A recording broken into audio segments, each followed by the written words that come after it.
The term manifestation has been taken out of context so many times and placed into a whole different context that has to do with all this new age, new wave type of spirituality that is actually based on ego and a separate sense of self more than it is getting to the heart of what manifestation is really talking about, right? Manifestation, the way we think of it in modern society, or the layman way of thinking about manifestation, right? You want a better house, you want a new car, you want a better partner, you want love in your life, you want riches, you want jewels, ha ha ha, like you're a Bond villain, right? Or you're like this guy on my Cuphead pajama bottoms right now. You can't even see it. This little, I'll get there.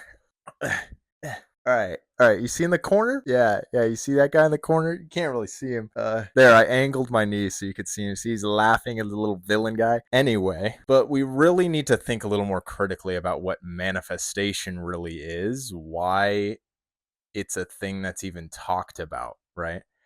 In uh, in India, right? Gurus, realized beings. In the West, we don't necessarily tend to think of gurus in the right way, I guess. Is like a guru isn't just like a spiritual teacher or some holy man you meet off the street or something, right? You can think of it as pure consciousness existing as a human form. There's no there's no thread of attachment left there. I learned through Ram Dass a lot about that culture, those types of teachings. And one thing they talk about are these things called siddhis.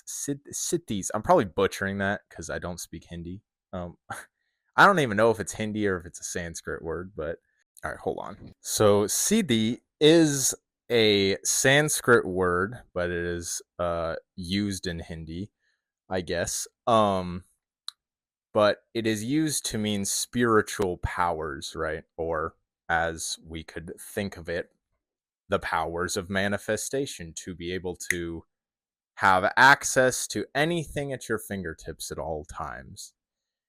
And real manifestation, what that really means, is a bit of a conundrum in a real way. Because if your goal is to manifest something in your physical reality as, I want this thing, right? Why do we want things? Why does desire exist? Desire exists because we think that something else that we can get is going to make our experience better, right? But what we first need to accept about manifestation is that it is that this idea is built upon a false premise. The false premise are is two pronged. One prong is that the truth is that there isn't anything in the world that can make your experience any better than it could be right here, right now. It's all right here. And it's all a game of the mind and ego identification and self identification as, I am this person, this is my life, and this is the thing I need to have better life. It's all mind stuff. And the second prong is that the only way for that desire to even exist is that desire is linked to an identity or a sense of self. And if you understand that the sense of self is an illusion, that there is no separation, you are all of it already. It is what it is, basically. And that the second you allow that separate sense of self, that ego self, to fade back into the space where it just is, that being space, then you come into the space where manifestation exists. You come into the space where there isn't a separate sense of self to desire something. And so there is no diminishment of the energy that you naturally are, which is all. And these are all words, right? All the words I'm saying aren't the actual thing. That's not, these words about that space aren't the space. That's something that needs to be felt and experienced. But I will talk about them to the best of my ability.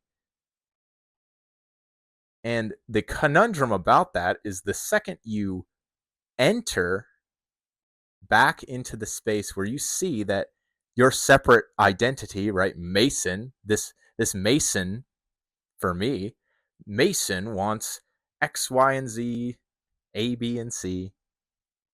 But in the space where I just see the thoughts and desires happening, but there's absolutely no attachment to them. That's the space where you, to even want something else doesn't make any sense, because anything that's wanted is based on a separate sense of self.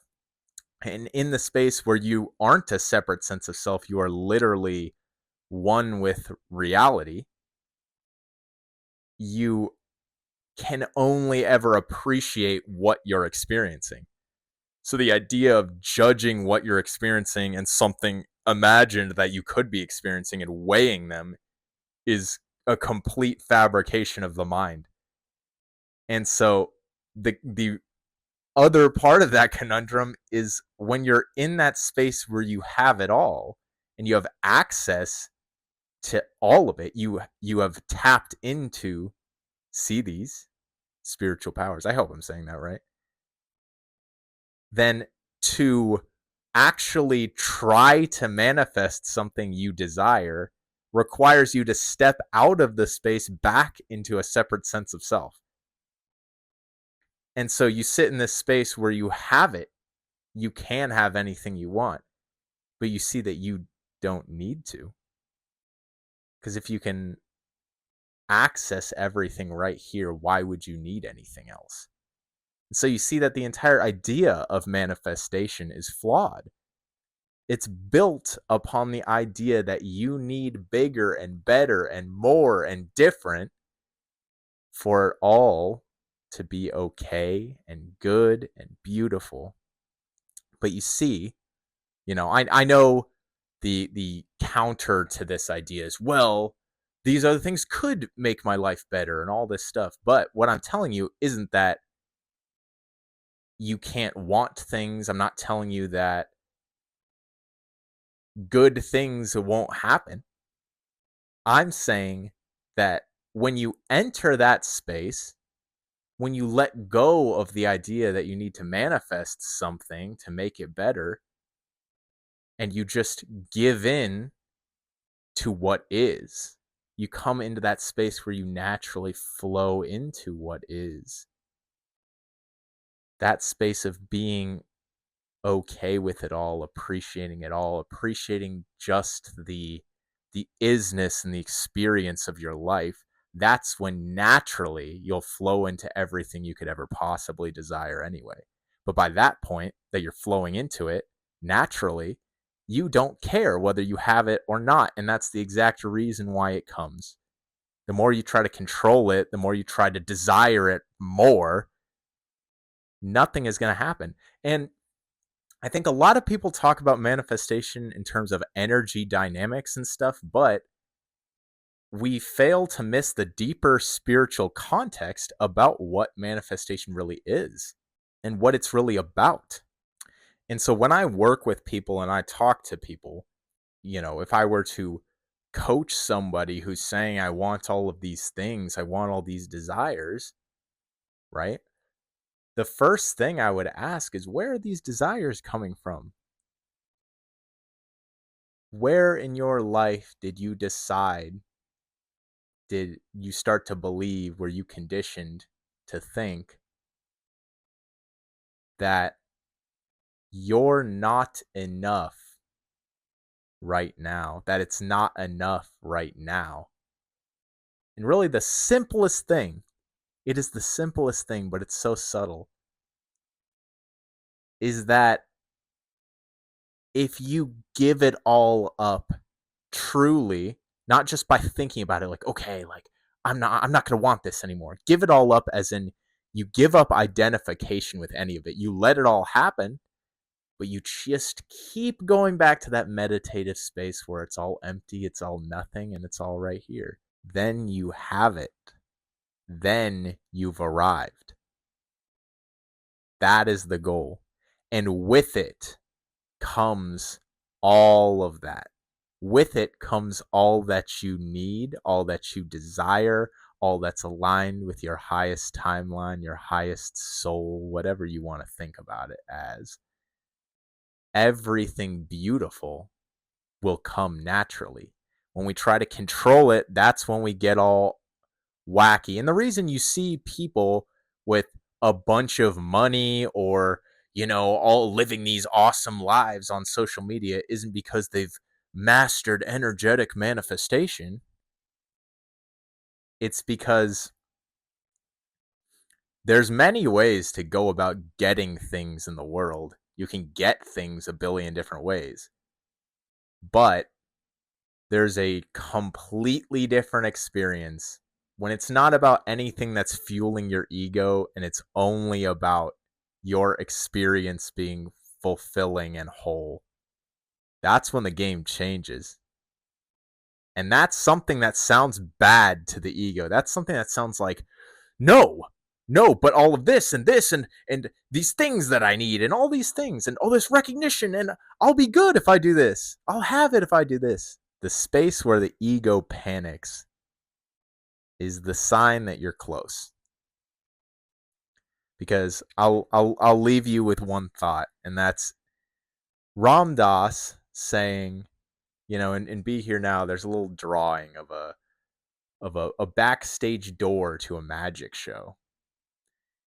And the cost of admission to go through that doorway is your mind, is your sense of self, is your ego. And so really, if you can really just keep going back to that space where you don't exist anymore, everything you could possibly think about manifestation will change. And you'll see that everything you've wanted and needed, you don't need anymore. And because you don't need it anymore, you will have all of it.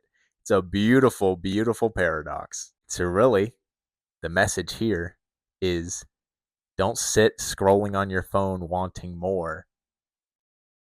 Put the phone down, close your eyes, follow your breath, and you can have it all right here, right now. I wish you all peace. I wish you all so much, so much, so much love. Peace out, y'all. I hope you like my new little tie-dye towel I hung up. Okay. Bye-bye.